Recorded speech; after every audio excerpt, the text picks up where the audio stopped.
আসসালামু আলাইকুম রহমতুল্লাহ।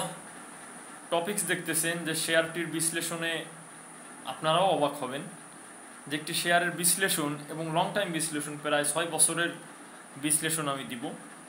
এইটা আপনারাও অবাক হবেন যে একটা শেয়ার এইভাবে আচরণ করতে পারে এবং আচরণটা এমন হয় যে প্রাইস আপডাউনের ক্ষেত্রে পর্যাপ্ত একটা আপনার যে আচরণ। এবং একটা বিষয় হচ্ছে ওই এই শেয়ারটির একটা কথা প্রথমেই বলি, 2000 এই কথাটা প্রাসঙ্গিক ভুলে যাবো হয়তো বা এই জন্য বলি, 2020 সালের মে মাস থেকে অক্টোবর পর্যন্ত, মে মাস থেকে অক্টোবর ধরেন, May June July August September October 6 মাস, এই মে থেকে অক্টোবর পর্যন্ত বা তার বেশি সময়, এরকম 6-7-8 মাস একটা শেয়ার একই জায়গায় কেমনে অবস্থান করে।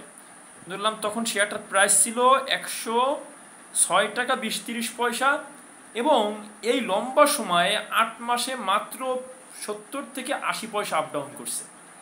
6 টাকার নিচেও যায় নাই, 60 টাকার উপরেও উঠে নাই, 60 টাকার উপরেও উঠে নাই, আবার 6 টাকার নিচেও যায় নাই। 8 মাস ধরে এই একই আচরণ আপনারা দেখতে পারেন। এটা 7-8 মাস ধরে একেবারে মানে ওর গ্রাফটা একেবারে সোজা, একেবারে তারের মতন, এরকম আমার আঙুলটা যেমন একেবারে সোজা সোজা গ্রাফটা সাইডওয়েজটা আপনার দেখাচ্ছে, মানে একেবারে 8 মাস সমান্তরাল চলছে। 8 মাস একেবারে এমনভাবে সমান্তরাল চলছে, 6 থেকে 7 পর্যন্ত ওর প্রাইস ছিল।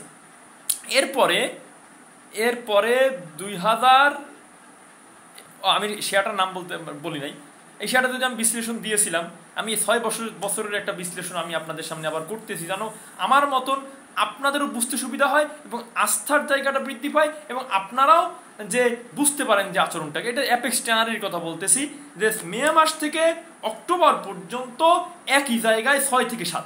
আসেন 2020-এর 2021-এ এই শেয়ারটি চলে যায় 21-এ, অল্প সময়ের মধ্যে 2021-এ পিরিয়ড ক্রস হয়ে গেছে। অক্টোবরের পরে অক্টোবর নভেম্বর ডিসেম্বর ওই সময় লোড নিয়ে 21-এ এই শেয়ারটি 170 টাকা দেয়। 170 টাকা থেকে আবার আস্তে আস্তে 22-এ আমরা দেখেছি 22-এর দিকে 130-38, 23-এ 116-17, এরপরে 24-এ 80 থেকে 99, 90, 80 থেকে কমতে কমতে এখন যেখানে আসছে 6-7 বছরের সবচেয়ে ডাউন প্রাইস। এবং একটা মজার ব্যাপার হলো, ওই যে আমি যে কথাটা বলতে চেয়েছিলাম, 20-এর মে থেকে অক্টোবরের মধ্যে যে আচরণ একই জায়গায়, ঠিক তেমনি এই শেয়ারে 3-4 মাস 5 মাস ধরে আচরণ দেখবেন ওই 63 থেকে 62, মানে 60 থেকে 62-63-র মধ্যে একই জায়গায় চলাফেরা করতেছে, ঘোরাফেরা করতেছে। তার মানে আগের যে অবস্থাটা আমি বারবার বলে রেখেছি, সেটা কিন্তু ফান্ডামেন্টালি মানে ভালো কোম্পানি, মেগা কোম্পানি এবং আপনার খুব রয়্যাল কোম্পানি, কিন্তু চামড়ার চাহিদা 16 বছর ছিলই না, চামড়াওয়ালারা বিজনেস করতে পারে না, বিদেশি আমদানি রপ্তানি ছিল না, বিদেশে রপ্তানি করতে পারে না, ব্যবসা করতে পারে না, যে কারণে শেয়ারটি বিশাল ইপিএস দিত, বিশাল ডিভিডেন্ড দিত, সেখান থেকে নামতে নামতে কিন্তু ইপিএস পি রেশিও কমছে, এটা সত্য কথা। কিন্তু এখন যেহেতু চামড়ার অবস্থা ভালো হয়েছে, চামড়ার আপনার কালেকশন চলতেছে এবং চামড়ার রপ্তানিও আপনার বাড়ছে, অলরেডি লেগাসি ফুডের মতন কোম্পানি চায়নার সঙ্গে চুক্তি হয়েছে। অতএব এইসব কোম্পানি এখন থেকে ঘুরে দাঁড়াবে, ইপিএস ভালো হবে, পি রেশিও ভালো হবে, ডিভিডেন্ড ভালো হবে, সব কিছুতে ভালো হবে। এখন বিষয়টা হচ্ছে, আমার যেটা কথা, হয় মে থেকে অক্টোবর পর্যন্ত সেম আচরণ কিন্তু লক্ষ্য করতেছি এবং শেয়ারটা বাজারের মধ্যে এর পেড অফ ক্যাপিটাল অনুযায়ী বাজারের মধ্যে সবচেয়ে এখন ডাউন প্রাইসে আছে, উঠতেছে না।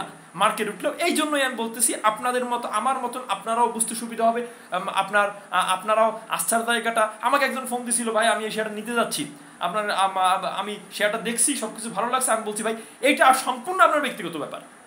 আমি আজকে ভিডিওটা করলাম 4 জুলাই মেবি, সম্পূর্ণ আপনাদের ব্যাপার, এটা আমার ব্যাপার না। কিন্তু বিষয়টা দেখা, অবজারভেশন অ্যানালাইসিস করার তো যোগ্যতা আপনাদের আছে, বা বলে দিলে এইটা আপনারা ফলো করতে পারবেন। আসসালামু আলাইকুম।